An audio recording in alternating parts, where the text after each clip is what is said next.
তার কথা বলার মধ্য দিয়ে লাভ ক্ষতির বিষয়টি এখনো মূল্যায়ন করবার মতো অবস্থায় আসেনি। তবে তিনি কেন নিষ্ক্রিয় ছিলেন তার একটি অন্যতম কারণ আমি মনে করি তিনি একটা ট্রমার মধ্যে ছিলেন। এখন হয়তো তিনি সুস্থ হয়েছেন বলেই তিনি সক্রিয় হয়েছেন। মানে সাধারণ সম্পাদকের পদ থেকে অন্য কাউকে করবার যে 5ই আগস্টের পরিণতির একটা অন্যতম কারণ জনাব ওবায়দুল কাদের। আমি অধম বলিয়া কি তুমি উত্তম হইবে না? জি, আমি মানে আপনারা আমি ভুল অধম হিসেবে আমি আশা করছেন ডক্টর ইউনূস সরকার আমি উত্তম ভূমিকা পালন করবে। আমি ভুল করিয়াছি বলিয়া কি তুমিও একই অপরাধ করিবে? হ্যাঁ, তো ঘটনা হচ্ছে যে খুব স্পষ্ট কথা যে আমরা আগস্টের পরে শুনলাম যে তারা নতুন বাংলাদেশ বিনির্মাণ করবে। আমরা নাকি মানুষকে কথা বলতে দিতাম না। সারাদিন আওয়ামী লীগকে বকাবকির পরে সন্ধ্যার সময় বলতেন আওয়ামী লীগ কথা বলতে দেয় না, আওয়ামী লীগ একটি ফ্যাসিবাদী রাজনৈতিক দল। এখন কি কথা বলতে পারছেন বাংলাদেশের মানুষ নির্দিষ্ট কিছু মানুষ ছাড়া? এখন কি গণমাধ্যম স্বাধীন? যদি তাই হয় তাহলে কোনো কথা নেই, আর যদি তা না হয় তাহলে আমার স্পষ্ট কথা, আমি অধম বলিয়াই কি তুমি উত্তম হইবে না? জি, মানে অধম থেকে আর এক অধমের কাছে গিয়ে তাহলে পড়লো, এই হলো আমাদের ভাগ্য। আসি আপনার কাছে একটু প্রতিক্রিয়ার ব্যাপারে। আমি শুরুটা যেটা করছিলাম যে দেশের মধ্যে আপনাদের মধ্যেও খুব শক্ত প্রতিক্রিয়া কি হচ্ছে? মানে কোন রকম দেখানো প্রতিক্রিয়া তো একটা শো করার ব্যাপার আছে, সেরকম কি হচ্ছে? দেশের রাজনৈতিক অঙ্গনের দিকে যদি তাকায়, সবাই সন্তোষ প্রকাশ করছে বা খুশি হচ্ছে মানে আওয়ামী লীগের রাজনীতি বা আওয়ামী লীগের কার্যক্রম নিষিদ্ধ করার প্রেক্ষিতে। এমনকি যদি আমরা আন্তর্জাতিক অঙ্গনে তাকাই, একমাত্র ভারতের কাছ থেকে একটা উদ্বেগ এর মানে প্রতিক্রিয়া জানা গেল। আর কেউ খুব শক্ত কোনো প্রতিক্রিয়াও কারো কাছে জানা গেল না। মার্কিন স্টেট ডিপার্টমেন্টের কাছে সাংবাদিক প্রশ্ন করার পরে তারা বলেছেন যে তারা আসলে কোনো দল নিষিদ্ধ, মানে খুব শক্ত কিছু না, আপনাদের সময় যেরকম বলতো ওরকম একটা স্টেটমেন্ট দিল আর কি। তাহলে কেউই আসলে কোনো প্রতিক্রিয়া দিল না, এরকম একটা দল নিষিদ্ধ হয়ে গেল বা দলের কর্মকাণ্ড আসলে নিষিদ্ধ হলো। দেখুন, মার্কিন স্টেট ডিপার্টমেন্ট তো এর চেয়ে বেশি প্রতিক্রিয়া প্রকাশ্যে ব্যক্ত করে না। তারা প্রকাশ্যে যেটুকু সাংবাদিকের প্রশ্নের জবাবে যেটুকু ব্যক্ত করেছে সেটাই বাস্তবতা। এবং আরেকটি বিষয় হচ্ছে সময়ের একটি বিষয় আছে। যে কোনো ভাবেই হোক আওয়ামী লীগকে একটা মিসব্র্যান্ডিং করা হয়েছে গোটা পৃথিবীতে। আপনি জানেন ডক্টর ইউনূস সহ তার যে বিশাল বন্ধু বাহিনী, তারা সমাজে বিভিন্ন রাষ্ট্রে বিভিন্ন পর্যায়ে প্রতিষ্ঠিত, এবং তারা একটি মিসব্র্যান্ডিং করেছে আওয়ামী লীগ সম্বন্ধে। এটি কাটিয়ে উঠতে তো একটু সময় লাগবেই। আপনাদের এবং বন্ধু বাহিনী সময় কোথায় গেল?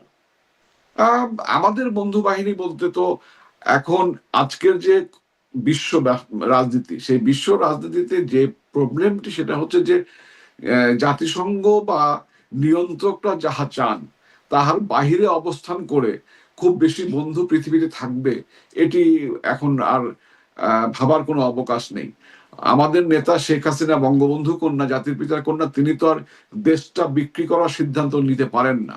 তিনি তো বাংলাদেশের মাটিতে বিদেশি সৈন্যের উপস্থিতি বা ত্রাণের নাম করে, এইডের নাম বলে আরেকটি রাষ্ট্রের আভ্যন্তরীণ বিষয়ে নাক গলাবার জন্য বাংলাদেশের ভূমিকে ব্যবহার করার অনুমতি প্রদান করা, সামরিক ঘাঁটি করতে দেওয়া, এই জিনিসগুলো মাননীয় প্রধানমন্ত্রী শেখ হাসিনা যেহেতু রাজি হননি, সেহেতু আমাদের বন্ধুরা আজকের দুনিয়ায় খুব বেশি কথা বলবেন এটি আমরা খুব একটা প্রত্যাশাও করি না। আমাদের শক্তি বাংলাদেশের জনগণ, এবং বাংলাদেশের জনগণই ইনশাল্লাহ আবারও আওয়ামী লীগকে তার পূর্ব অবস্থায় ফিরিয়ে আনবে। জি, বাংলাদেশের জনগণ কিন্তু সেই জনগণের মধ্যে আপনারা কতটা প্রভাব ফেলতে পারছেন? আপনি একটা কথা বলছিলেন যে আমি ভুল করিয়াছি, মানে উত্তম অথমের সেই কথা বলছেন, সেই ভুলের জায়গাটাও জনগণের কাছে আপনারা যাচ্ছেন কিনা সেই বিষয়টা একটু পরে আসি। আপনাদের এখন প্রতিক্রিয়া বা পরিকল্পনার জায়গায় যেহেতু কথা বলছি সেটাই একটু বলি। আমরা হঠাৎ করে দেখলাম মানে আওয়ামী লীগের সাধারণ সম্পাদক ওবায়দুল কাদের তিনি সক্রিয় হলেন এবং তিনি সাক্ষাৎকারে বলছেন যে সাবেক প্রধানমন্ত্রী শেখ হাসিনার নির্দেশে, আওয়ামী লীগ নেত্রীর নির্দেশেই তিনি সক্রিয় হলেন। আমি একটু এটা জানতে চাই যে এতদিন এই 9-10 মাস একরকম নিষ্ক্রিয় ছিলেন, তাকে তার কথা শোনা যেত না, দেখা তো পাওয়া যাচ্ছে না, তো এতদিন নিষ্ক্রিয় রেখে কি লাভ হলো? এখন সক্রিয় করে কি লাভ আশা করছে আওয়ামী লীগ? লাভ ক্ষতির বিষয়টি আমি এখনো তার কথা বলার মধ্য দিয়ে লাভ ক্ষতির বিষয়টি এখনো মূল্যায়ন করবার মতো অবস্থায় আসেনি। তবে তিনি কেন নিষ্ক্রিয় ছিলেন তার একটি অন্যতম কারণ আমি মনে করি তিনি একটা ট্রমার মধ্যে ছিলেন। এখন হয়তো তিনি সুস্থ হয়েছেন বলেই তিনি সক্রিয় হয়েছেন। এ বিষয়ে আমার সঙ্গে তার কোনো কথা হয়নি, বা আমিও আমার জায়গা থেকে যোগাযোগটা আমি করিনি। ফলে আমি তিনি কেন সক্রিয় হয়েছেন এই বিষয়টি বিস্তারিত বলবার মতো মন্তব্য করবার মতো অবস্থায় এখনো আসেনি। তবে আমি মনে করি যে একটা নির্দিষ্ট সময় পর্যন্ত আমরা অনেকেই বা আমরা আমাদের নেতাকর্মীরা আমরা অনেকেই একটা ট্রমা পার করেছি। এই ট্রমা পার করবার পর আস্তে আস্তে বিশেষ করে আওয়ামী লীগ নিষিদ্ধ করবার পরে বা আওয়ামী লীগের কার্যক্রম নিষিদ্ধ করার পরে এখন সবাই যার যার জায়গা থেকে সংগঠিত হচ্ছেন, জেগে উঠছেন এবং জননেত্রী শেখ হাসিনার নেতৃত্বে বাংলাদেশের আপামর আওয়ামী লীগের নেতাকর্মীরা আবারও জেগে উঠবেন এবং সেই জায়গাটি তৈরি করার জন্য একটা সাংগঠনিক প্রক্রিয়া চলছে। জি, একটা সাংগঠনিক প্রক্রিয়া, তার মধ্যে আসলে মানে আপনাদের দলের নেতাকর্মীদের মধ্যে এর প্রতিক্রিয়াটা কেমন? জনাব ওবায়দুল কাদের সক্রিয় হবার পরে, কারণ 5ই আগস্টের পরে খুব ইতিবাচক কোনো রিভিউ জনাব ওবায়দুল কাদের সম্পর্কে ইভেন আপনাদের নেতাকর্মীদের সাথেও বিভিন্ন সময় আমার এই প্ল্যাটফর্ম থেকেই কথা বলার সুযোগ হয়, খুব ইতিবাচক কোনো জায়গা আমরা মনে হয় পাওয়া যায় নাই। এখনো শুনছি যে তাকে মানে সাধারণ সম্পাদকের পদ থেকে অন্য কাউকে করবার এ নিয়েও একটা গুঞ্জন আছে বা একটা দাবির জায়গা আছে। তো তিনি এখন সক্রিয় হতে নেতাকর্মীদের মধ্যে প্রভাব কেমন? এমনকি এটাও বলা হয় যে 5ই আগস্টের পরিণতির একটা অন্যতম কারণ জনাব ওবায়দুল কাদের। আমি যেহেতু আমাদের এখন অত্যন্ত দুঃসময় যাচ্ছে, আমরা একটা খুব কঠিন সময় পার করছি, এই সময়টাই অবশ্যই আওয়ামী লীগের ভুল ত্রুটি এবং আওয়ামী লীগের যে 5ই আগস্টের পূর্ববর্তী সময়ের যে ব্যর্থতা, এই ব্যর্থতার একটি নির্মোহ মূল্যায়ন আমাদের দলীয়ভাবে হওয়া প্রয়োজন। কিন্তু এই মুহূর্তে কে সক্রিয় হলো কে সক্রিয় হলো না, কে দোষী বেশি করেছে কে কম করেছে, এই বিষয়গুলো নিয়ে পাবলিকলি কাদা ছোড়াছুড়ি না করে আমি মনে করি আমাদের সবাইকে আমাদের নেতা নির্ধারিত, আমাদের নেতা জননেত্রী শেখ হাসিনা এবং আমাদের আদর্শ বাংলাদেশ মুক্তিযুদ্ধ বঙ্গবন্ধু, আমরা সেই আদর্শকে ধারণ করে আমাদের নেতার নেতৃত্বে আমরা ঐক্যবদ্ধ থেকে এবং ঐক্যবদ্ধ হয়ে নিজেদের মধ্যে কোনো ধরনের ভুল বোঝাবুঝি সৃষ্টি না করে কাদা ছোড়াছুড়ি সৃষ্টি না করে আমরা সামনের দিকে এগোবার জন্য চেষ্টা করি। একটি বিষয় আমি খুব স্পষ্ট করে বলি, আমি স্বপন অথবা জনাব ওবায়দুল কাদের আমরা কেউ আওয়ামী লীগের জন্য অপরিহার্য নই। আওয়ামী লীগের জন্য অপরিহার্য হচ্ছেন আমাদের নেতা জননেত্রী শেখ হাসিনা এবং আমাদের তৃণমূলের নেতাকর্মীরা। তৃণমূলের নেতাকর্মীরা পরিপূর্ণ আস্থাভাজন জননেত্রী শেখ হাসিনার উপরে এবং জননেত্রী শেখ হাসিনা যখন যাকে যে কাজটি দিবেন যে দায়িত্বটি দিবেন সেইটাই আমাদের তৃণমূলের নেতাকর্মীরা মেনে নেবেন।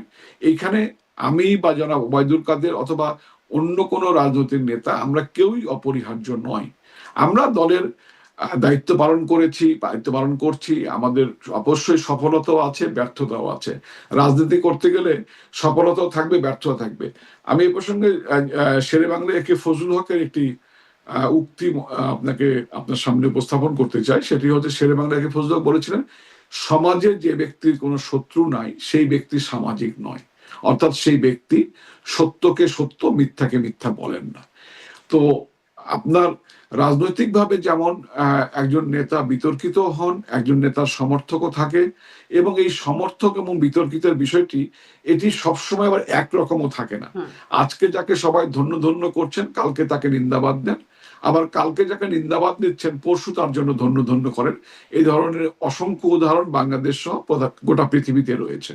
মানে সেই হিসেব নিকাশটা খুব স্পষ্ট না, এটি বুঝতে পারছি।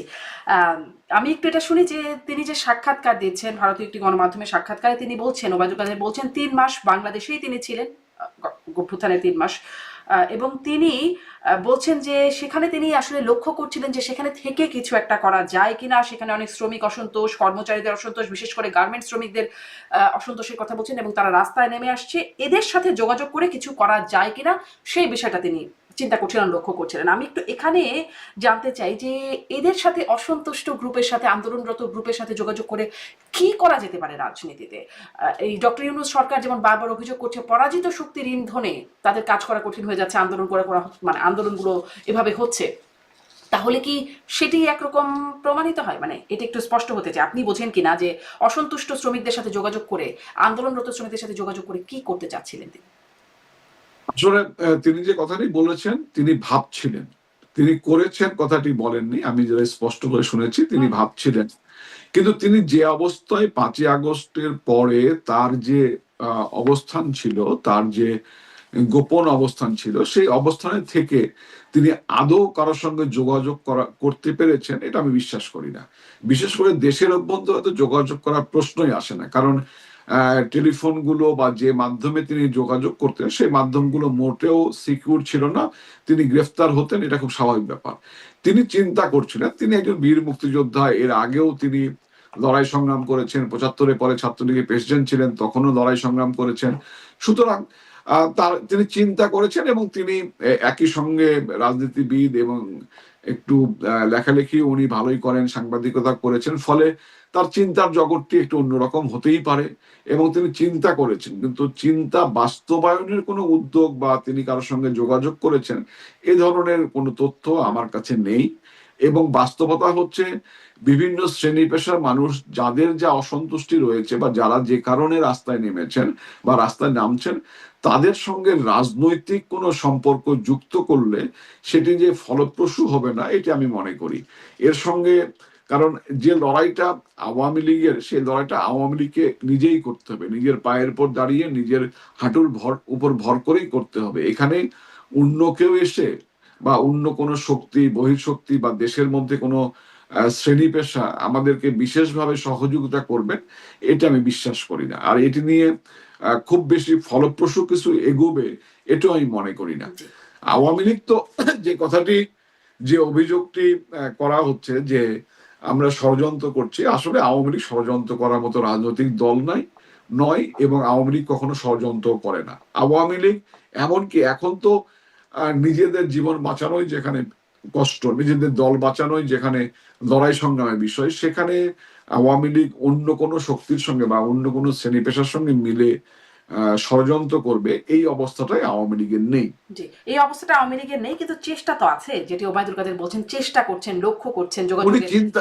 উনি চিন্তা করেছেন, চেষ্টাও করেননি, উনি চিন্তা করেছেন। হ্যাঁ, তো মানে চিন্তা তো বাস্তবায়নিত হচ্ছে চেষ্টা, বা চিন্তাটাই একটা, প্রথমে থাকে একটা পরিকল্পনা, ষড়যন্ত্র, এবং তারপরে বাস্তবায়নে হয়তো চেষ্টা পর্যায়ে যায়, মানে এরকম একটা চিন্তাও হচ্ছে। কারণ কদিনের মধ্যে আরো কিছু খবর আছে, আমি সেই বিষয়গুলো, যেহেতু ডক্টর ইউনূস সরকার বারবার অভিযোগ করছেন পরাজিত শক্তির ইন্ধন, তো সেই ইন্ধনের জায়গায় আসলে কিছু আছে কিনা, যে মানে আপনিও নিশ্চয়ই খেয়াল করেছেন সুব্রত বাইন মোল্লা মাসুদ গ্রুপ গ্রেপ্তার হয়েছে সম্প্রতি, এবং তাদের রেফারেন্স দিয়ে বিভিন্ন গণমাধ্যমে খবর প্রচার করা হচ্ছে যে বিএনপি, এনসিপি এবং জামায়াত নেতাদেরকে হত্যার একটা পরিকল্পনা ছিল, এবং এখানে আওয়ামী লীগের নেতাদের, বিদেশে অবস্থানরত আওয়ামী লীগ নেতাদের ইন্ধন, পরিকল্পনা এবং অর্থায়ন আছে। আল জাজিরার সাংবাদিক একজন, তিনিও কিছু তথ্য দিচ্ছেন যে রয়ের সাথে সুব্রত বাইনদের সম্পর্ক এবং আওয়ামী লীগের নেতাকর্মীদের সাথে সম্পর্ক, এবং দেশে এরকম পরিস্থিতি তৈরি করা। এই বিষয়টা নিয়ে আসলে আপনি কি বলবেন? এখন আওয়ামী লীগ রাজপথের রাজনীতি বা সরাসরি রাজনীতিতে বাধাগ্রস্ত হয়ে কি আন্ডারওয়ার্ল্ড কানেকশন বাড়াচ্ছে? দেখুন, আমি খুব স্পষ্ট করে বলি, সুব্রত বাইন কখনোই আওয়ামী লীগ বা আওয়ামী লীগ ঘরানার সঙ্গে জড়িত ছিল না। সুব্রত বাইন একজন চিহ্নিত সন্ত্রাসী, সুব্রত বাইন মোস্ট ওয়ান্টেড সন্ত্রাসী।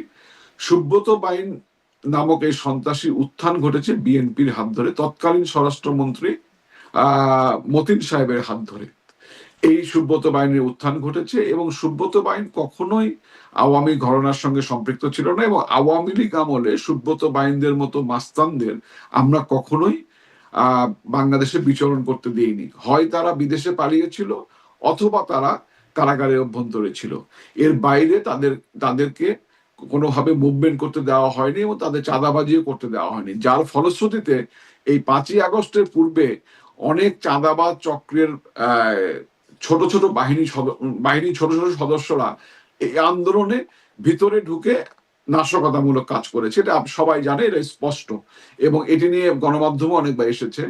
সুব্রত বাইনদের সঙ্গে আওয়ামী লীগের যোগসাজশে কোনো প্রশ্নই আছে না। যে কথাগুলো আজকে বলা হচ্ছে এগুলো পরিপূর্ণভাবে বানোয়াট, নিয়ন্ত্রিত মিডিয়া দিয়েই অথবা দখলকৃত মিডিয়া দিয়েই এই কথাগুলোকে উপস্থাপন করা হচ্ছে। আর আল জাজিরা যে তথ্যটি প্রদান করেছে তার সবগুলোই সত্য হবে?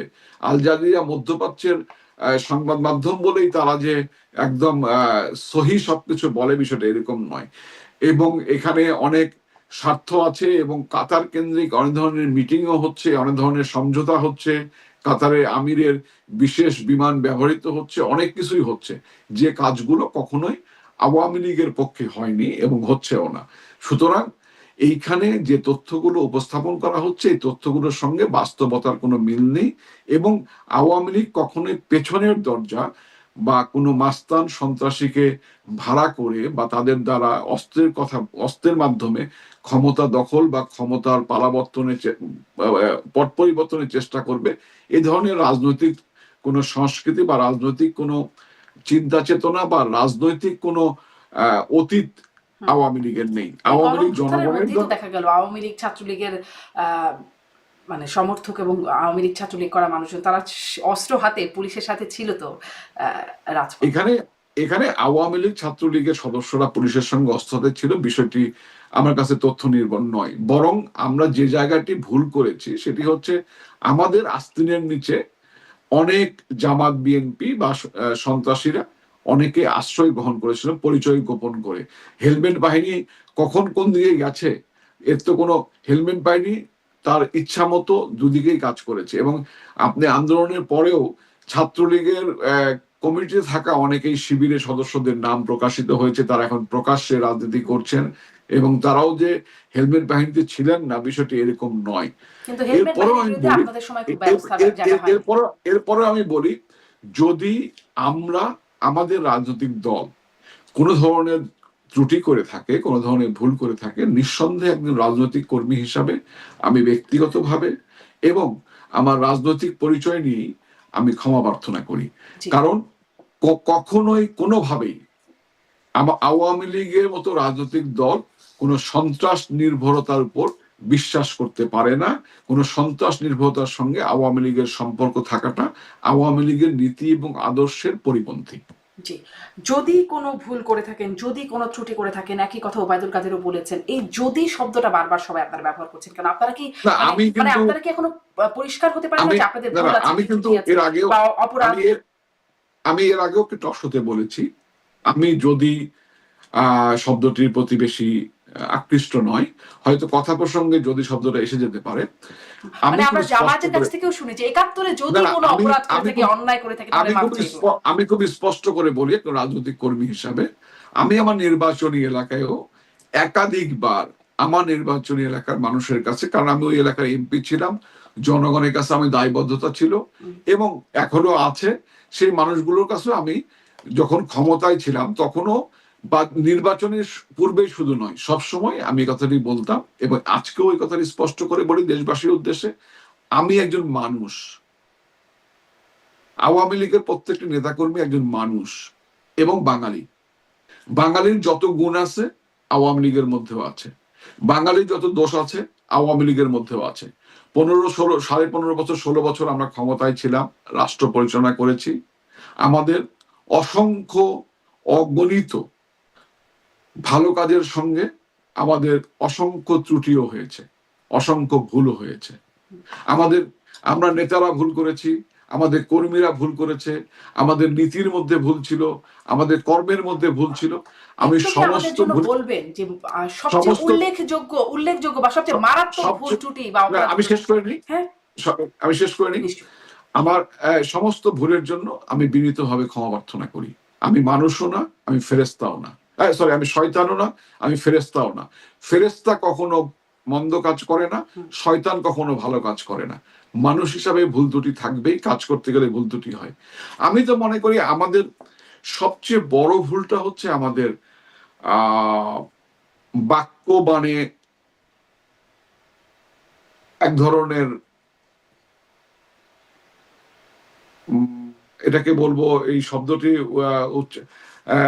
আমাদের বক্তৃতা বা বাক্য বাণের মধ্যে বেশ কিছু ভুল ছিল, এবং আমরা শব্দ চয়নের ক্ষেত্রে, বাক্য গঠনের ক্ষেত্রে আমরা বেশ কিছু ভুল করেছি। আমাদের বেশ কিছু নেতা, আমি সহ আমাদের বেশ কিছু নেতা, আমরা অযথায় অন্যের সমালোচনামূলক রাজনৈতিক বক্তব্য বা আক্রমণাত্মক রাজনৈতিক বক্তব্য দিয়েছি, যেটি জাতির জনক বঙ্গবন্ধু শেখ মুজিবের রাজনৈতিক আদর্শের সঙ্গে সংঘাতপূর্ণ, তার সঙ্গে সাংঘর্ষিক, এবং বঙ্গবন্ধু যে স্বপ্নটি দেখতেন বাংলাদেশের এই ভূখণ্ডের মধ্যে জন্মগ্রহণকারী প্রত্যেকটি নাগরিকের জন্য একটি সুন্দর সমাজ বিনির্মাণ, একটি শোষণমুক্ত সমাজ বিনির্মাণ, একটি আ- অর্থনৈতিক মুক্তির জায়গা সৃষ্টি করা, বাংলাদেশের প্রত্যেকটি মানুষের কল্যাণ করা, এই জায়গাটিতে আমরা বাংলাদেশের সমগ্র জনগণকে ধারণ করতে কিছুটা ব্যর্থ হয়েছি, এবং আমাদের মুখের কারণে আমাদের অনেক অনেক অজস্র ভালো কাজ আজকে মানুষ না দেখে যে ত্রুটিগুলো আমরা বাক্য বানে যে ত্রুটিগুলো করেছি, সেই ত্রুটিগুলো মানুষের মধ্যে আলোচনা বেশি হয়। আমি এটি আমি একটি মোটামুটি বুঝতে পারছি আপনার অন্যতম এই ভুল। জায়গাটা, কিন্তু আপনি কি একটু বলবেন যে আপনার মনে হয় যে এই বাক্য একটা দুটো বাক্য কি বলবেন যে এটি বলা আপনার এখন মনে হচ্ছে যে ঠিক হয় নাই? এরকম তো অনেক বাক্যই আছে, আমরা অনেক ক্ষেত্রেই এই ধরনের বাক্য ইউজ করেছি, যেটা ব্যবহার করেছি, যেটি শালীন ছিল না, যেটি সুন্দর ছিল না, বা অতিরিক্ত সমালোচনা করেছি। এই ধরনের অসংখ্য বক্তৃতা আমিও করেছি, আমার মতো অনেক বড় বড় রাজনৈতিক নেতারা করেছেন। আমাদের বক্তৃতা তো ওইভাবে, এটা কি আমরা আপনাদের ছোট শীর্ষ মানুষ, নেতৃত্বও কি একই রকম, মানে আমি বলছি সাবেক আমরা প্রধানমন্ত্রী শেখ হাসিনা? আমরা ছোট মানুষ, আমাদের তো ভাই মিডিয়ায় আসতো না। এখানে আরেকটি বিষয় আছে, সেটি হচ্ছে যে অনেক সময় আবার মিডিয়ায় এমন এমন বক্তৃতা আসতো যে ঠিক আগের অংশটুকু এবং পরের অংশটুকু কাট করে মাঝখানে যে অংশটুকু প্রচারিত হলে বিতর্কিত হবে সেই অংশটুকুই আসতো, পুরো অংশটুকু আসতো না। ফলে অনেকেই আমরা বিতর্কিত হয়েছি। আর মাননীয় প্রধানমন্ত্রী শেখ হাসিনা সম্বন্ধে যে প্রশ্নটি আপনি করেছেন, দেখুন, তিনি খুব স্পষ্টবাদী মানুষ। তিনি যা বোঝেন, যা ধারণ করেন এবং যা লালন করেন এবং যা সত্য, তিনি সেটা অকপটে সবসময় বলতেন। অনেক সময় তার অবস্থান থেকে, তার উঁচু উঁচু অবস্থান থেকে হয়তো অনেক শব্দ চয়ন বা অনেক কথা তার বলবার কথা নয়, কিন্তু তিনি স্পষ্ট করে কথাগুলো বলতেন। তিনি বিশ্বাস করতেন, বঙ্গবন্ধু শিখিয়েছেন, leader can lead the land, land can not lead the leader. তিনি নেতা হিসাবে সত্য উচ্চারণ করতেন, এবং অনেক অনেক সত্য অত্যন্ত কঠিন, এবং অনেক অনেক সত্য যা উনি উচ্চারণ করবার কারণে ওনার প্রতি অনেকেই, বিশেষ করে বহির্বিশ্বে অনেকেই অতিরিক্ত রুষ্ট হয়েছেন, কিন্তু তিনি আহ, থেমে থাকার পাত্র নন। তিনি জি, মানে মাথা এটি উঁচু স্পষ্ট করে হলাম যে বাঁচবার, আপনি একটা অন্ততপক্ষে ভুল বা মাথা উঁচু করে মাথা উঁচু করে বলবার মতো মানুষ। হ্যাঁ, হুম, তিনি অবশ্যই সত্য কথা বলেছেন, এবং তিনি তার অবস্থান থেকে সত্য বলবার ক্ষেত্রে তিনি কখনোই কুণ্ঠাবোধ করেননি। জি, এটি জি, তার রাজনৈতিক যথাসম্ভব। আপনি চরিত্র। মানে বাক্যবান বা আক্রমণাত্মক বাক্য, এটি একটা আপনাদের ভুল বা ত্রুটির কথা আপনি উল্লেখ করছেন। আর কিছু বলবেন? মানে আর কিছু পান যেটা আসলে আপনাদের অনুচিত? অথবা পরের আম, প্রশ্নে যেতে পারি। হ্যাঁ, আরো কিছু তো আছে, কাজ করতে কিন্তু অসংখ্য ভুল হয়েছে। আমরা যত বেশি মনোযোগী হয়েছিলাম উন্নয়ন এবং মানব কল্যাণের দিকে, ততটা বেশি মনোযোগী আমরা দলের প্রতি হইনি, এবং দলের ভেতরে আমরা বেশ কিছু ভুল করেছি। হুম, যে ভুলগুলো, আমরা যারা দলের দ্বিতীয় তৃতীয় সারি নেতা ছিলাম, আমরা অনেক কিছু ভুল করেছি, যে ভুলগুলো আসলে এই মুহূর্তে পাবলিক করবার মতো অবস্থা নেই। তবে এগুলো আমাদের দলীয় আমাদের নেতৃবৃন্দের মধ্যে আলোচনা হচ্ছে, একটা সময় অবশ্যই এগুলো পাবলিক আসবে, পাবলিক হবে। হ্যাঁ, মানে এখন খুব পাবলিক করার মতো না। এটা কি পাবলিক করা যাবে? আপনার যেহেতু আপনি বললেন, অনেকেই আসলে ভুল কিছু মানে নিজেদের মধ্যে আত্মসমালোচনার জায়গাটা ঠিকভাবে আসেই না। যেহেতু আপনি বলছেন এবং বেশ যৌক্তিকভাবেই মানে বাক্য চয়ন, শব্দ চয়নের জায়গাটি উল্লেখ করছিলেন একদম। সেজন্যই আপনার কাছে একটু প্রশ্ন করি, ৫ই আগস্টে মানে এই পরিণতি কেন হলো? তার পেছনে প্রধান ভুলটা কি আপনারা চিহ্নিত করতে পেরেছেন? বা সেটা কি পাবলিক করা যাবে? দেখুন, 5ই আগস্টের প্রধান ভুলটি হচ্ছে, আমি যেটা মনে করি সেটি হচ্ছে যে একটা ভুলের কারণেই যে আমাদের এই পতনটি হয়েছে, আমি এটা মনে করি না। দীর্ঘদিন ধরে বেশ কিছু বিষয় নিয়ে আমাদের ভুল হচ্ছিল, আমরা, এবং বেশ কিছু বিষয় নিয়ে আমরা খুব বাস্তবভাবে একঘরে হয়ে পড়ছিলাম। এই জায়গাটা অনেক দীর্ঘ, এবং এটার জন্য একটা আলাদা আলোচনা করতে হবে। আমি অবশ্যই একটা সময় আপনার সঙ্গে এই নিয়ে আলোচনা করব। তো মূল বিষয়টি হচ্ছে যে আমরা তরুণ প্রজন্মের পালসটিকে ধরতে ব্যর্থ হয়েছি, এবং এই যে কোটার যে বিষয়টি ছিল, এই কোটার বিষয়টি, যে ছেলেটি বা যে মেয়েটি যিনি পরীক্ষা দিচ্ছেন, বিভিন্ন ধরনের চাকরির পরীক্ষা, তিনি যখন চান্স পাচ্ছেন না, বা তিনি যখন, সবাই তো চাকরি পাবে না পরীক্ষায়, তার মাথার মধ্যে ওই জিনিসটা স্ট্রাইক করছে, এই মুক্তিযুদ্ধের 30% কোটা এবং অন্যান্য কোটার কারণে আমার চাকরিটা হয় না। ফলে তার মধ্যে একটা সংক্ষুব্ধ আহ, ধারণা, সংক্ষুব্ধতা সৃষ্টি হয়েছে, এবং এই সংক্ষুব্ধতা গিয়ে শুধু মানে কোটার বিরুদ্ধে হয়নি। এই সংক্ষুব্ধতা গিয়ে কোটা থেকে শুরু করে মুক্তিযুদ্ধ, মুক্তিযোদ্ধা, স্বাধীনতা, আওয়ামী লীগ, বঙ্গবন্ধু, জননেত্রী শেখ হাসিনা সবার উপর গিয়ে প্রভাবিত হয়েছে। এবং এই জিনিসটা কিন্তু আমরা অনেকে আগেই বুঝতে পেরেছিলাম, এবং আমরা অনেকেই এই বিষয়ে অতীতেও দলীয় ফোরামে কথা বলবার চেষ্টা করেছি, কথা বলেছি যে আমাদের মনে হয় এই বিষয়টি সলভ হওয়া উচিত। এবং 2018 সালে বিষয়টি যখন সলভ হয় তখন আমরা সবাই স্বস্তির নিঃশ্বাস ফেলেছিলাম। কিন্তু হঠাৎ করে আদালতের আপনার হচ্ছে গিয়া মাধ্যমে বিষয়টি এসে যেভাবে স্পার্ক করলো, এটি আমাকে ধারণ করতে হবে যে যারাই এই কোটার বিষয়ে কোটার সুবিধা প্রাপ্ত হবার মতো ছিলেন না, তারা প্রত্যেকেই বা প্রায় সবাই এই কোটার বিরুদ্ধে অবস্থান গ্রহণ করেছিলেন। এবং এমনকি অনেক মুক্তিযোদ্ধার সন্তানও এই কোটার বিষয়টি ভালোভাবে নেননি, কারণ তারাও মনে করতেন যে আমরা যোগ্যতা দিয়ে চাকরি পাবার পরেও আমাদেরকে কটাক্ষ করা হয়, বা আমাদের পিতা বা আমাদের পূর্বপুরুষরা তো আমাদের চাকরি করবার জন্য বা আমাদের চাকরি পাওয়ার জন্য বা সুযোগ পাওয়ার জন্য মুক্তিযুদ্ধ করেননি, জীবন দিতে যাননি। এটি একটি অন্যতম বড় কারণ যে এটি কমন, যে কোনো আন্দোলন অনেক বেশি ঘনীভূত হয় বা অনেক বেশি মানুষ সম্পৃক্ত হয় তখনই যখন মানুষের মৌলিক কোনো আপনার দাবি সেই আন্দোলনের মধ্যে থাকে। এবং এখানে সেই আন্দোলন দমনের প্রক্রিয়াটা কি সঠিক ছিল? আমি আন্দোলন দমনের প্রক্রিয়াটা মোটেও সঠিক ছিল না, এবং আমি মনে করি যে এখানে আমরা র্যাপিডলি বেশ কিছু ভুল করেছি জুলাই মাসে, যে ভুলগুলো আমাদেরকে খুব র্যাপিড ভুল করেছে, এবং রাষ্ট্রযন্ত্রের প্রতি অতিরিক্ত নির্ভরতা, এটি আমাদের একটা অন্যতম ভুল।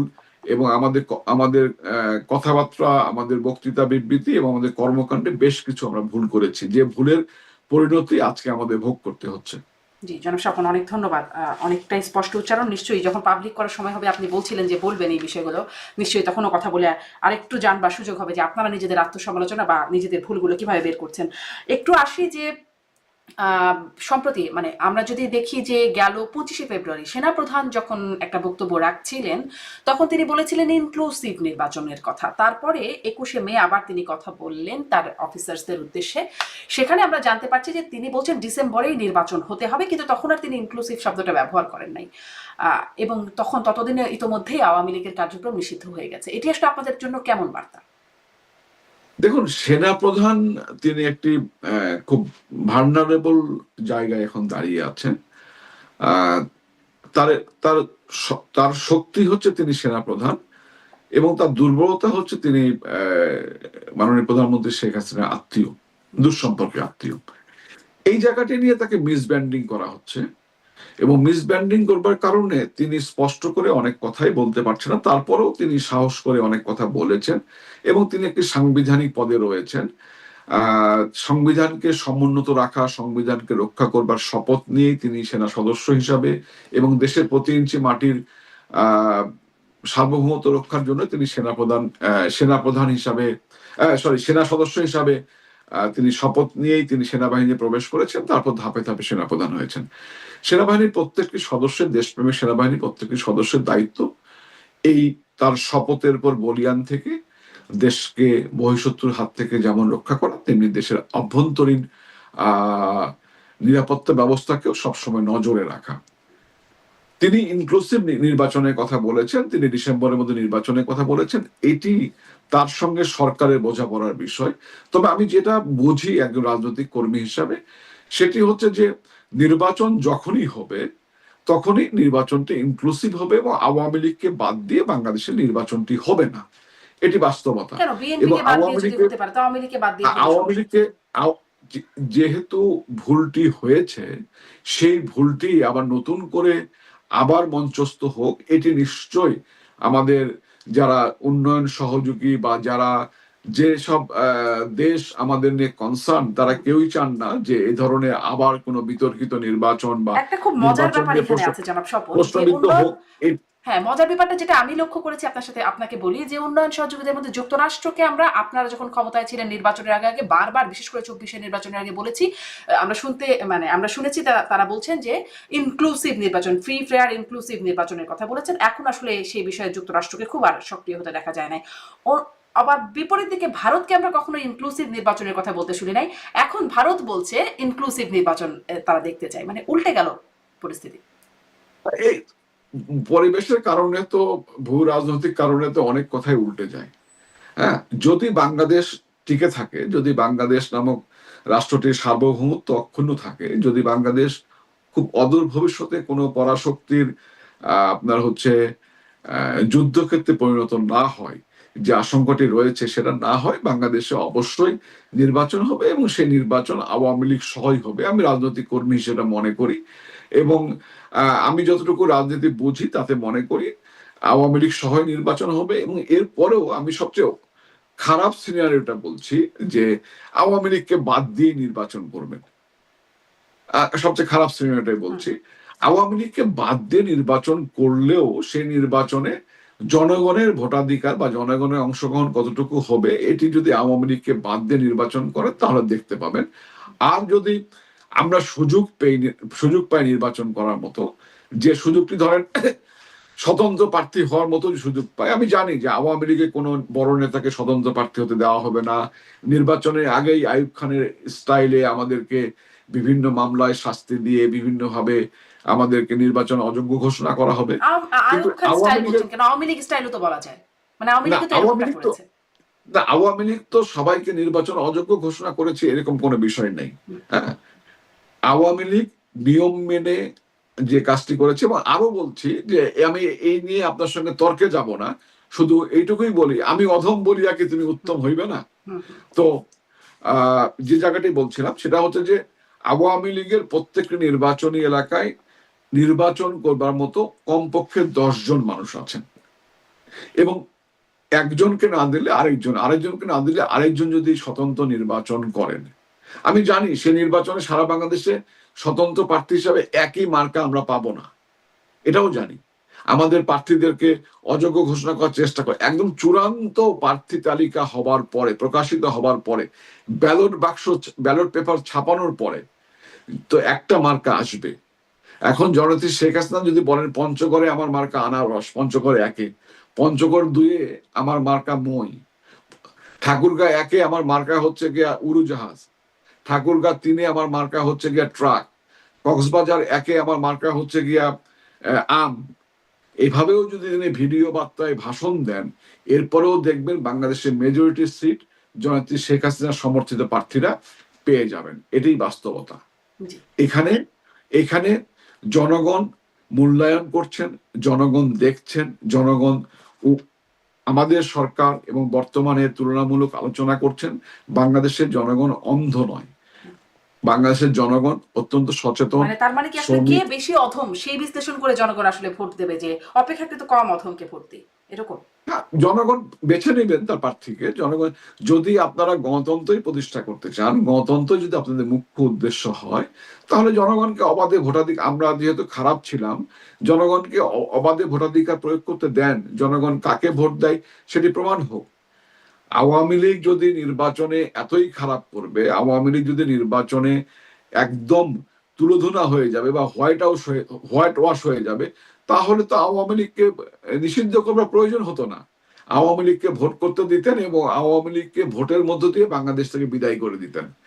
আওয়ামী লীগ ভোটে খারাপ করবে না, এই তথ্য পাওয়ার পরেই তো আওয়ামী লীগকে তড়িঘড়ি করে নিষিদ্ধ করা হলো। না হলে তো আওয়ামী লীগকে নিষিদ্ধ করবার এত হাতের প্রয়োজন ছিল না। জি, জনাব স্বপন স্পষ্ট, আপনার কি মনে হয় কবে নির্বাচন হবে? সেনাপ্রধান বললেন ডিসেম্বরে, বিএনপিও বলছে ডিসেম্বরের মধ্যেই হতে হবে। আপনার কি মনে হয় বা আপনাদের কি মনে হয় কবে হবে নির্বাচন? আসলে তো আমি জ্যোতিষ শাস্ত্র সেভাবে পড়াশোনা করিনি, জ্যোতিষ শাস্ত্র সম্বন্ধে আমার ধারণা কম। একজন রাজনৈতিক কর্মী হিসাবে মনে করি 2000 সালে আর কি 2025 সালে ডিসেম্বরের মধ্যে নির্বাচন না হওয়ার সম্ভাবনাই বেশি। কারণ যে ব্যক্তি একটি বয়সের কারণে আইনের প্রতি শ্রদ্ধা রেখে একটি ব্যাংকের এমডির পদ ছাড়তে পারেন না, এই লোভ ছাড়তে পারেন না, সেই ব্যক্তি প্রজাতন্ত্রের প্রধান নির্বাহী, যদিও সাংবিধানিকভাবে তার প্রধান নির্বাহী হওয়ার কোনো শপথ নেই, তিনি প্রধান উপদেষ্টা হিসেবে শপথ নিয়েছেন বিভিন্ন ফেক রেফারেন্স বানিয়ে। সেই ব্যক্তি প্রধান নির্বাহীর পদ এত সহসা ছেড়ে দেবেন, এটি যিনি আশা করেন তারা বাস্তবতার সঙ্গে এরকম কথাই বলছেন বিএনপির সিনিয়র নেতারাও, এবং একটা যোগসূত্র খোঁজা হচ্ছে এখানে। আমি আসি সেই প্রসঙ্গে, যেমন আপনি বলছিলেন যে পদ ছাড়বেন, এটি আসলে ভাবার মতো না বা বাস্তবতা মনে হয় না আপনার কাছে। গয়েশ্বরচন্দ্র রায় বলেছেন যে ডক্টর ইউনূস দেহ ত্যাগ করতে পারেন, পদত্যাগ করবেন না। এবং এই যে আপনাদের কথাগুলো মিলছে, এগুলোকেও আবার একসুতোয় গেথে প্রভাবশালী অনলাইন অ্যাক্টিভিস্টরা তারা বলছেন যে আওয়ামী লীগ, বিএনপি, ভারত এবং সেনাপ্রধান এদের মধ্যে একটা ঐক্য বা একটা যোগসূত্র আছে। এই বিষয়ে কি বলবেন? এখন আমরা না হয় আমাদের নামে তকমা লাগানো আছে, আমরা ভারতের সঙ্গে সম্পর্ক ভালো, হ্যাঁ। এখন বিএনপির সঙ্গে যদি তকমা লাগায় এবং বিএনপি তকমা লাগানোর পরে বিএনপি দায়িত্বশীল রাজনৈতিক দল হিসাবে তারা তাদের এই তকমা নিয়ে তারা লড়াই করবেন। কিন্তু এটি তো সত্য, যেটা হচ্ছে যে আস্তে আস্তে শুধু বিএনপি নয়, আওয়ামী লীগ নয়, সারা বাংলাদেশের মানুষের মধ্যে বোধোদয় সৃষ্টি হচ্ছে যে তিনি সহসা যাইবার জন্য আসেননি। এটা কি আছে? আপনি কি এই বিষয়ে একটু স্পষ্ট করবেন? আওয়ামী লীগের সাথে বিএনপির কোনো যোগসূত্র বা পরবর্তীতে এখন কোনো যোগাযোগ পর্দার আড়ালে হচ্ছে?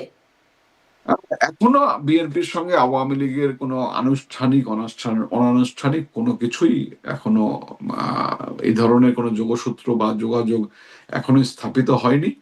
এবং এটি খুব দুর্ভাগ্যজনক যে আমরা রাজনৈতিক দলগুলো বা রাজনৈতিক নেতৃবৃন্দ একে অপরের থেকে এত দূরে সরে গেছি, এত শত্রুভাবাপন্ন মানসিকতা আমরা তৈরি করেছি বা পরিবেশ তৈরি করেছি।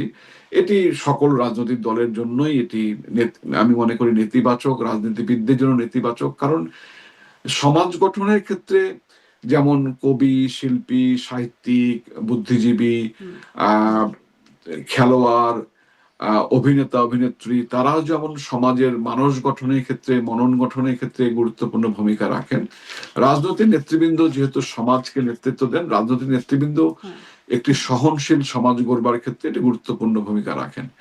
এবং অতীতে যারা রাজনীতি করতেন তাদের মধ্যে অনেক কাছাকাছি সম্পর্ক ছিল, অনেক ধরনের বন্ধুত্বপূর্ণ সম্পর্ক ছিল। মঞ্চে যা বক্তৃতা করতেন তার সঙ্গে সেই বৈরিতা ব্যক্তি জীবনে ছিল না। আমার শোনা কথা যে খুলনায় গিয়ে বঙ্গবন্ধু খানের সবুরের বাসায় হয়তো দুপুরে খাবার খেয়েছেন, কিন্তু হাদিস পার্কে গিয়ে খানের সবুরের বিরুদ্ধে, মুসলিম লীগের বিরুদ্ধে, আইয়ুব খানের বিরুদ্ধে অনেক বড় ভাষণ দিয়েছেন। এবং যে মঞ্চে তিনি ভাষণ দিয়েছেন সেই মঞ্চটিও নির্মাণ করবার ক্ষেত্রে খানের সবুরের কিছু অর্থনৈতিক অবদান ছিল। এ ধরনের তথ্য বা এই ধরনের ইতিহাস দূরত্বের কথা বলছেন, এই দূরত্বের পেছনে কি আপনাদের সেই আক্রমণাত্মক, আপনি বলছিলেন যে বাক্যবান, সেগুলো একটা বড় জায়গা? কারণ ইয়েস। এবং এই যে দূরত্বটি সৃষ্টি হয়েছে, এই দূরত্বটি বাংলাদেশের যেমন রাজনৈতিক সংস্কৃতির ক্ষেত্রেও এটি নেতিবাচক, তেমনি দেখবেন সমাজ গঠনের ক্ষেত্রেও এটি একটি নেতিবাচক ভূমিকা। দেখুন 15 বছর আমরা ক্ষমতায় ছিলাম, যে প্রজন্ম বা যে প্রজন্মের কিছু ছেলে মেয়েরা যায়নি, কিছু ছেলে এই যে সারা বাংলাদেশে নাশকতা করলো, যে পুলিশ হত্যা করলো, যে 5ই আগস্ট পরবর্তীতে আমাদের বাড়িঘর জ্বালিয়ে দিল, সংখ্যালঘুদের বাড়িঘর জ্বালিয়ে দিল, আপনার বঙ্গবন্ধুর বাড়ি ভেঙে দিল 2বার করে, এই মুক্তিযুদ্ধ জাদুঘর ভাঙলো, এই যে অসহিষ্ণু একটা রাজনৈতিক সংস্কৃতি, এই যে অসহিষ্ণুতা, এর জন্য কি আমরা রাজনীতিবিদরা দায়ী নই? আমরাও তো দায়ী। আমি নিজেও তো নিজেকে আসামির কাঠগড়ায় দাঁড় করিয়েছি যে এমন কি কাজ করলাম যে 15 বছর যে আমরা একটি সুন্দর, সহনশীল, পরমত সহিষ্ণু সমাজ গঠন করতে পারলাম না। দেখুন, দেশের জন্য যেমন উন্নয়ন দরকার, দেশের জন্য যেমন মানুষের ভাত কাপড়ের সংস্থান করবার দরকার, গৃহহীনকে বাড়ি দেওয়া দরকার, সাস্টেনেবল উন্নয়ন দরকার, কর্মসংস্থান প্রয়োজন, তেমনি একটি বাসযোগ্য সুন্দর সমাজ বিনির্মাণ, একটি অসাম্প্রদায়িক একটি সুন্দর সমাজ বিনির্মাণ, এটিও তো আমাদের দায়িত্বের মধ্যে পড়ে। যে নিশ্চয়ই জনাব জায়গাটি স্বপন, নিশ্চয়ই আপনাদের যে উপলব্ধিতে জায়গাটি আমরা আপনাদের রাজনীতিতে আমরা আসলে আসে কিনা সেটি এখন দেখবার বিষয়। আমার সময় একদমই শেষে, আমার কয়েকটা প্রশ্ন রয়ে গেছে। আপনি সেনা প্রধানের বিষয়ে একটু বলছিলেন, আমি একটু আপনার কাছ থেকে মূল্যায়নও জানতে চাই। বর্তমান সেনা প্রধান, সেনাবাহিনীর বিষয়ে আপনি বলছিলেন একটা মিস ব্র্যান্ডিং হচ্ছে, সেনা প্রধান শেখ হাসিনার আত্মীয়, দুঃসম্পর্কের আত্মীয়তা আছে, এটাও একটা কারণ তার পেছনে। আরেকটু মূল্যায়ন জানতে চাই, কারণ আপনাদের মধ্য থেকেও, যেমন আমি জনাব আব্দুর রহমানের সাথে কথা বলছিলাম, আওয়ামী লীগের সিনিয়র নেতা, তাকে জিজ্ঞাসা করছিলাম, তিনি একটু ইঙ্গিত করছিলেন যে যে সাপে কেটেছে সে সাপ বিষ তুলবে, একরকম সাপ হিসাবে ইঙ্গিত করা হচ্ছিল। অনেকেই আবার সেনাপ্রধানকে দেশপ্রেমিক সেনাপ্রধান বলছেন, আবার 5ই আগস্ট তার পরবর্তী ভূমিকা আছে একটা। আপনার কি মনে হয় আসলে তাকে কি আপনারা স্পষ্ট তার বিষয়টা, তিনি কি আপনাদেরকে, মানে আমি যদি আপনার কাছ থেকে একদম মোটা দাগে জানতে চাই, আপনারা কিভাবে? দেখুন, আমি আমি একজন রাজনৈতিক কর্মী হিসাবে আমি যে কথাটা বলতে চাই খুব স্পষ্ট করে, ব্যক্তি ওয়াকারুজ্জামান সাহেব, তিনি যতক্ষণ পর্যন্ত সেনাপ্রধানের পদে আছেন ততক্ষণ পর্যন্ত তার সম্বন্ধে আমি কোনো মূল্যায়ন করব না, পাবলিকলি কোনো মূল্যায়ন করব না। কারণ আমাদের দেশপ্রেমিক সেনাবাহিনী আমাদের এমন একটি প্রতিষ্ঠান, যে প্রতিষ্ঠানটি আমাদের সার্বভৌমত্বের প্রতীক, এবং এই প্রতিষ্ঠানকে আক্রমণ করে বা এই প্রতিষ্ঠানকে কোনো ধরনের এই প্রতিষ্ঠান সম্বন্ধে কোনো নেতিবাচক কথা একজন রাজনৈতিক কর্মী হিসাবে, একজন নাগরিক হিসাবে আমি কখনোই বলবো না। যখন তিনি সেনাপ্রধানের দায়িত্বটি ছেড়ে দেবেন, তিনি রিটায়ার করবেন, তখন তার ভূমিকা নিয়ে আমি কথা বলতে পারি বা মূল্যায়ন করতে পারি। কিন্তু তিনি যতক্ষণ পর্যন্ত এই পদে আছেন, এই প্রতিষ্ঠানটাকে, বাংলাদেশের সবকিছু তো বিতর্কিত করে ফেলেছি আমরা। 5 তারিখের পরে কোর্ট কাচারি, প্রশাসন, পুলিশ, রাজনীতিবিদ, রাজনৈতিক নেতাকর্মী সবকিছু বিতর্কিত করে ফেলা হয়েছে। এখন এই একটা মাত্র প্রতিষ্ঠান আছে বাংলাদেশ সশস্ত্র বাহিনী। এই সশস্ত্র বাহিনীটাকে টানা হেঁচড়া করে বিতর্কের মধ্যে ফেলা, আমি মনে করি এটি ভালো ফলাফল কিন্তু বয়ে বিতর্কিত আনবে না। করবার মতো যদি ইস্যু থেকে থাকে, যদি থেকে থাকে, তাহলে তো সেটা বলতেই হবে নাকি? সেই ইস্যু থাকলেও সেই ইস্যুটা সহনশীলতার সঙ্গে মোকাবেলা করা আমাদের উচিত। কারণ একটি বিষয় হচ্ছে যে এখন যেভাবে রাষ্ট্রটি পরিচালিত হচ্ছে, এবং সেনাবাহিনী যেহেতু with the aid of civil গভর্নমেন্টের সঙ্গে তারা সহযোগিতা করছেন, সেহেতু এই জায়গাটায় অনেক ধরনের কথা আসবে। কিন্তু দেখুন, যেভাবে সেনাবাহিনী এবং সেনাবাহিনীর বিভিন্ন প্রতিষ্ঠান নিয়ে যেভাবে বিতর্কিত করা হয়েছে, এই বিতর্কগুলো করা মোটেও সমীচীন হয়নি। বাংলাদেশ একটা ভঙ্গুর অর্থনীতির দেশ ছিল, সেখান থেকে বাংলাদেশ আজকে $466 বিলিয়ন জাতীয় সম্পদের অধিকারী একটি রাষ্ট্র। মাত্র $8 বিলিয়ন নিয়ে 1971 সালের 16 ডিসেম্বরে বাংলাদেশের যাত্রা শুরু হয়েছিল। $8 বিলিয়ন সম্পদ, তা অর্থ নয়। সেই সম্পদ আজকে $466 বিলিয়ন উন্নীত হয়েছে।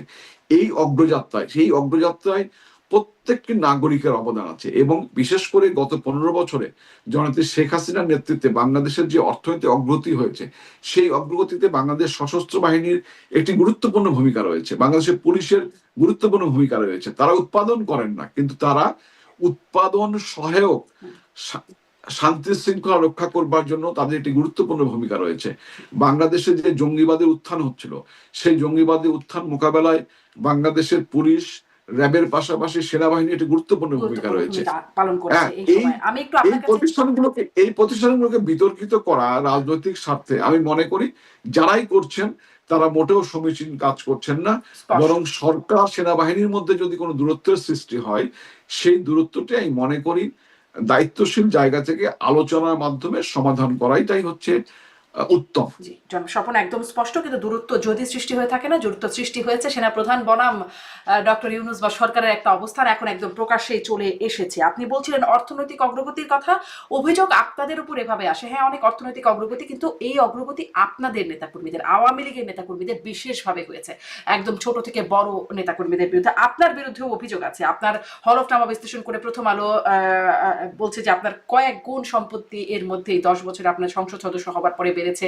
স্থাবর, অস্থাবর, স্বর্ণালংকার, মানে একদম অনেক কিছু, প্লট, ফ্ল্যাট, সবকিছুরই একটা হিসাব আছে, এবং সেটা হলফনামা আপনি যেটা দিয়েছেন সেটা বিশ্লেষণ করি আপনার মানে বিরুদ্ধে বলা হচ্ছে, বিরুদ্ধে বলবো না, মানে তথ্য দেওয়া হচ্ছে যে আপনি সংসদ সদস্য হবার পর 764 কোটি টাকার বেশি ঋণ, মানে 764 কোটি টাকা, হ্যাঁ, ঋণও হয়েছে। এই প্রসঙ্গে কি বলবেন? আসলে আপনারাই কি বেশি ফুলে বা আঙ্গুল ফুলে কলা গাছ হবার যে অভিযোগ? আপনার এই অভিযোগটি কিসের উপর ভিত্তি করে? আমি একজন রাজনৈতিক নেতা হিসাবে, কর্মী হিসাবে আমার বিরুদ্ধে এই অভিযোগটি কিন্তু অনুসন্ধানী অভিযোগ নয়। আমার বিরুদ্ধে এই অভিযোগটি আমি যে হলফনামা জমা দিয়েছি সেই হলফনামার ভিত্তিতে, এবং আমি সেই রাজনৈতিক কর্মী যে আমি স্পষ্ট করে আমার সমস্ত সম্পদ আমি প্রকাশিতভাবে জনগণের সামনে উপস্থাপন করবার জন্যই আমি হলফনামায় দিয়েছি। আমি জানি হলফনামায় দিলে এটি নিয়ে পত্রিকায়, মিডিয়ায় রিপোর্ট হয়, অতীতেও হয়েছে, ভবিষ্যতেও হবে। আমি জেনেই তো এটা দিয়েছি, এবং এই দেওয়ার মধ্যে কোনো অসততা নেই, এই দেওয়ার মধ্যে সৎ মানসিকতা রয়েছে। এবং অবশ্যই এর পেছনে আপনাকে ঢুকতে হবে যে এই ঋণটি আমার ব্যক্তিগত ঋণ নাকি এটি আমার কোম্পানির ঋণ, এবং সেই কোম্পানিতে আমি কতটুকু শেয়ার হোল্ডার। যেহেতু কোনো ম্যাক্সিমাম প্রার্থী তাদের যে কোম্পানিগুলো আছে সেই কোম্পানিগুলোর তথ্য, লিমিটেড কোম্পানিগুলোর তথ্য হলফনামায় দেন না, কিন্তু আমি আমার লিমিটেড কোম্পানিগুলোর তথ্য, যে কোম্পানিগুলোর সঙ্গে আমি জড়িত আছি সেই কোম্পানিগুলোর তথ্য আমি দিয়েছি।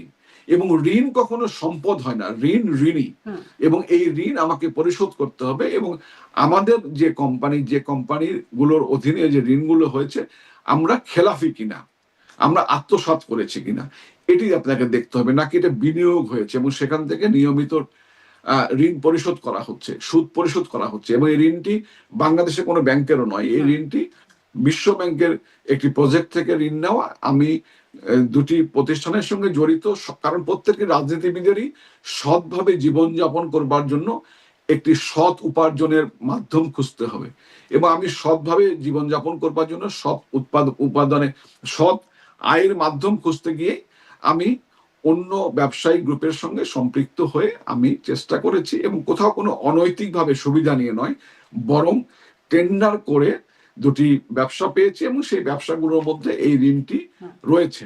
এবং এই ঋণটি এখন আমার জন্য সম্পদ নয়, এই ঋণটি আমার জন্য বোঝা, এবং এটা আমাকে অথবা আমার সন্তানকে ভবিষ্যতে এর জন্য অনেক ধরনের ধকল পোহাতে হবে, কারণ এখন তো এই ব্যবসাগুলোর অস্তিত্ব বিলীন হয়ে গেছে প্রায়।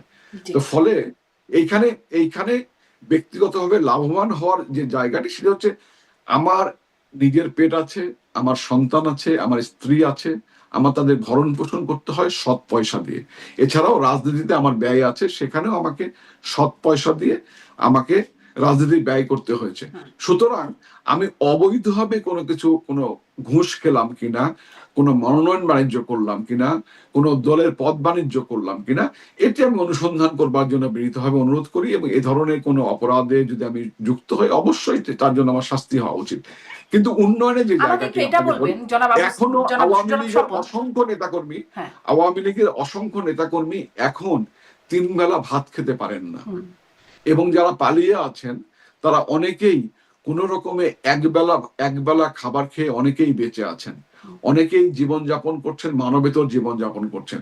আমাদের বিরুদ্ধে, যাদের বিরুদ্ধে অনেক বেশি অর্থ উপার্জনের যে অভিযোগ রয়েছে, সেটিও সত্য না মিথ্যা, এটি আপনার গবেষণার দাবি রাখে, অনুসন্ধানের দাবি রাখে। আমি উন্মুক্তভাবে অনুসন্ধান করবার জন্য অনুরোধ করব।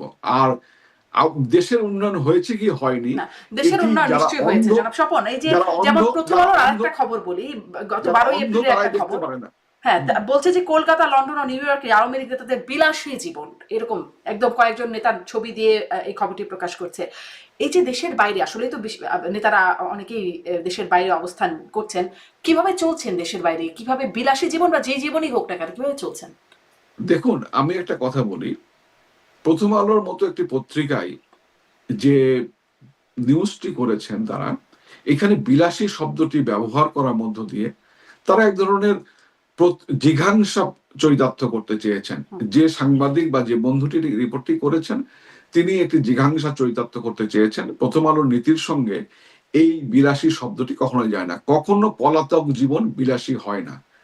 বিদেশে বেড়াতে যাওয়া বিলাসিতা হয়, বিদেশে ঘুরতে যাওয়া বিলাসিতা হয়, বিদেশে অবকাশ যাপন করতে যাওয়া বিলাসিতা হয়। বিদেশে জীবন বাঁচাতে পালিয়ে যাওয়াটা কখনোই বিলাসিতা হয় না। এবং কে কিভাবে জীবন যাপন করছেন এটি না জেনেই আপনার হচ্ছে, এটি কোনো তথ্যভিত্তিক কোনো খবর না নিয়েই একটা গড় রিপোর্ট করে দিয়েছেন বিলাসী জীবন যাপন করছেন। আসলেও তারা বিলাসী জীবন যাপন করছেন না গ্লানির জীবন যাপন করছেন, এটি আহ একটু অনুসন্ধান করবার জন্য আমি তাদেরকে অনুরোধ করব। আপনি একটু বলবেন কিভাবে জীবনযাপন করছেন? আহ, আমি তো অনেক টাকার মালিক বলে শুনেছি। হ্যাঁ, এখন তো কিছুই নেই। কি জীবন যাপন করছি এটা একমাত্র আল্লাহ জানেন, এটি বিশ্বাসযোগ্য নয়। এবং এই জীবনযাপন গ্লানির, এই জীবনযাপন কষ্টের, এই জীবনযাপন বেদনার, এই জীবনযাপন কখনোই সুখকর নয়। এবং যে কোনো সুযোগ পেলেই, যখনই জামিন পাওয়ার মতো সুযোগ হবে, তখনই দেশে ফিরে যাব। জি, জনাব স্বপন, অনেক ধন্যবাদ, অনেকটা কথা যখনই বললাম এবং যখনই বিচার বিভাগ স্বাধীনভাবে কাজ করবে, এটি নিশ্চয়তা আসবে, তখনই দেশে ফিরে যাব। জি, একই এ রকম কথা জীবন আমরা তারেক রহমানের কাছে সুখের নয়। শুনেছিলাম। মানে তার কাছেও যে তিনি কেন আওয়ামী লীগ সময় দেশে আসেন না, আপনারা যখন প্রশ্ন করতেন এরকমই একটা কথা শুনতাম যে যখন বিচার বিভাগ মানে বিচারের পাওয়ার একটা জায়গা তৈরি হবে তখনই তিনি দেশে ফিরবেন। যদিও এখনো তিনি দেশে ফিরছেন না, যাক সেটা ভিন্ন বিতর্ক। অনেক ধন্যবাদ, আপনি আমাকে অনেকটা সময় দিয়েছেন এবং আপনার ওই কমিটমেন্ট আমি রাখলাম যে যখন পাবলিক করার সময় হবে আপনাদের ভুল ত্রুটিগুলো আত্মসমালোচনার, তখন নিশ্চয়ই আপনার সাথে আবারও কথা হবে এবং আপনি বলবেন। ইনশাল্লাহ। অনেক ধন্যবাদ জনাব স্বপন, যুক্ত হয়ে সময় দেওয়ার জন্য।